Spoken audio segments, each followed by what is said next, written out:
Hello guys, welcome to ST Education. இன்னைக்கு நம்ம என்ன பார்க்க போறோம் அப்படினா 10th standard maths எடுத்துக்காட்டு 8.30 தான் பார்க்க போறோம். இந்த சம் வந்து ரொம்ப முக்கியமான 5 மார்க் இம்பார்ட்டன்ட் क्वेश्चन.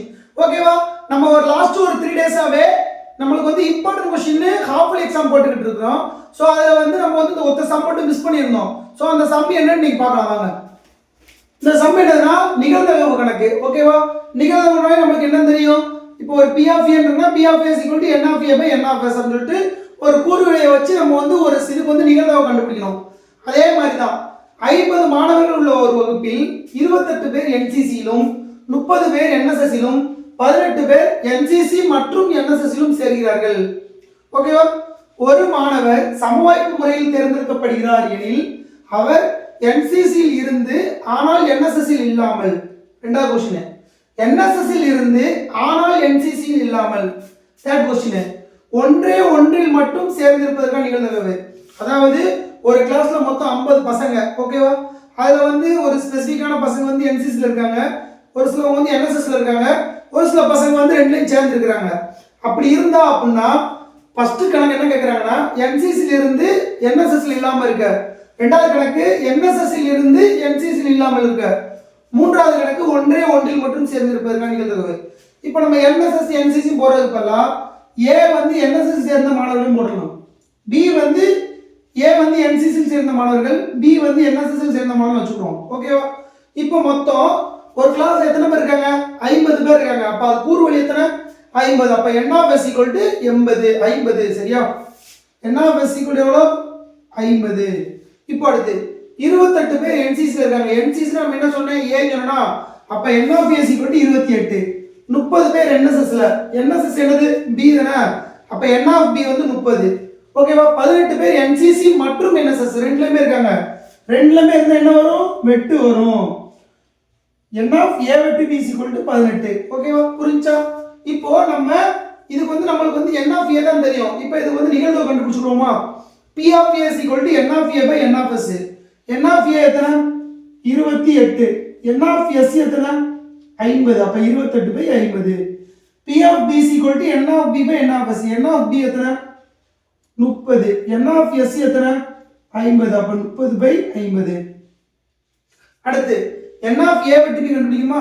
அது கண்டுபிடிங்க. P of A வெட்டு B = N of A வெட்டு B by N of S. N of A வெட்டு B எத்தனை இருக்கு? 18. N of S எத்தனை இருக்கு? 50. அப்ப 18 by 50. இப்போ நம்ம மூணுக்கும் நிகழ்தகவு கண்டுபிடிச்சாச்சு. ஓகேவா?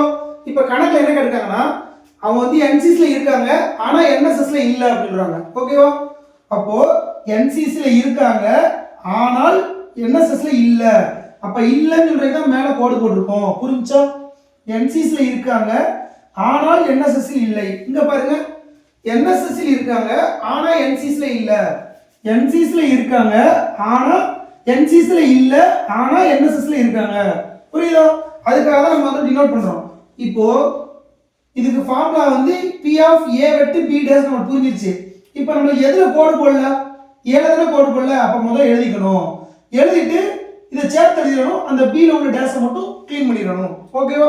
இப்போ P of A எத்தனை? 28 by 50 minus B of A வெட்டு B எத்தனை? 18 by 50. ஓகேவா? இந்த ரெண்டுக்கு LCM எடுத்தா என்ன வரும்? 50 வரும். 28 ல 18 போனா எத்தனை? 10. அப்ப 10 by 50. அதுதான் என்னது? P of A வெட்டு B டேஷ் ஓட ஆன்சர். இப்போ ஃபர்ஸ்ட் இது புரிஞ்சா? இப்போ ரெண்டாவதுக்கு வரோம்.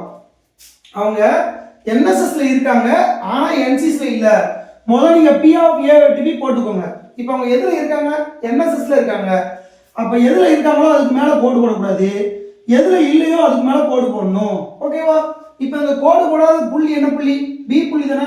அப்ப B of B minus B of A வெட்டு B. இதுல B of B ஓட வேல்யூ எத்தனை? 30 by 50. 30 by 50 minus B of A வெட்டு B எத்தனை? 18 by 50. இப்போ இந்த ரெண்டுக்கு LCM எடுத்தா என்ன வரும்? 50 வரும். 30 ல 18 போனா எத்தனை? 12. அப்போ P of A dash வெட்டு B இதோட வேல்யூ எத்தனை? 12 by 50. இப்போ ரெண்டு क्वेश्चन முடிச்சாச்சு. மூணாவது क्वेश्चन வரோம். ஒன்றே ஒன்றில் மட்டும் சேர்ந்து இருப்பதற்கான நிகழ்தகவு. அதாவது ஏதாவது ஒன்றில் மட்டும் இருக்கணுமாங்க. ஓகேவா? ஏ மட்டும் இருக்கணும் அல்லது பி மட்டும் இருக்கணும். நடுவில் என்ன வந்திருக்கு? அல்லதுன்னு வந்திருக்கு. இப்போ ஏ மட்டும் அப்படின்னா ஏல இருக்கணும், பில இருக்கக்கூடாது. அல்லதுன்னு வந்திருக்கு, அதனால பிளஸ் போடுறோம். பி மட்டும் அப்படின்னா பில போடக்கூடாது, ஏல போடணும். புரிஞ்சா? இப்போ பி ஆஃப் ஏ வெட்டு பி டெஸ்க் என்ன கண்டுபிடிச்சிருக்கோம்? பி ஆஃப் ஏ வெட்டு பி டெஸ்க்கு 10 கண்டுபிடிச்சிருக்கோம். அப்போ 10/50 பிளஸ் பி ஆஃப் ஏ வெட்டு பி டெஸ்க் என்ன கண்டுபிடிச்சிருக்கோம்? 12/50. அப்போ மொத்தம் எத்தனை? 10 மண்ணும் 22/50. இது அடி கொடுத்தா என்ன வரும்? 12 22, 25 50. அப்போ ஆன்சர் என்ன? 11/25. இதான் என்னது? பி ஆஃப் ஏ மட்டும் அல்லது பி மட்டும். இதான் இதோட ஆன்சரு. இந்த கொஸ்டின் இவ்வளவுதாங்க. ஜஸ்ட் கான்செப்டை மட்டும் புரிஞ்சுக்கிட்டீங்க அப்படின்னா இந்த கணக்கு அசால்ட்டா சால்வ் பண்ணிட்டு போய்கிட்டே இருக்கலாம். இந்த கணக்கு உங்க லைஃபுக்கு வந்து ரொம்ப யூஸ்ஃபுல்லா இருக்கும்னு நினைக்கிறேன். அப்படி யூஸ்ஃபுல்லா இருந்துச்சு அப்படின்னா மறக்காம நம்ம சேனலை சப்ஸ்கிரைப் பண்ணிக்கோங்க. சப்ஸ்கிரைப் பண்ணாதான் நாங்கள் என்ன வீடியோ போடுறோமோ அது வந்து உங்களுக்கு வந்து இமீடியட்டாக வந்துகிட்டே இருக்கும். அப்படியே நீங்கள் பார்க்குறீங்க அப்படின்னா உங்கள் ஃப்ரெண்ட்ஸுக்கும் ஷேர் பண்ணுங்க. அவ்வளோதான் கைஸ். தேங்க்யூ ஃபார் வாட்சிங். தேங்க்யூ.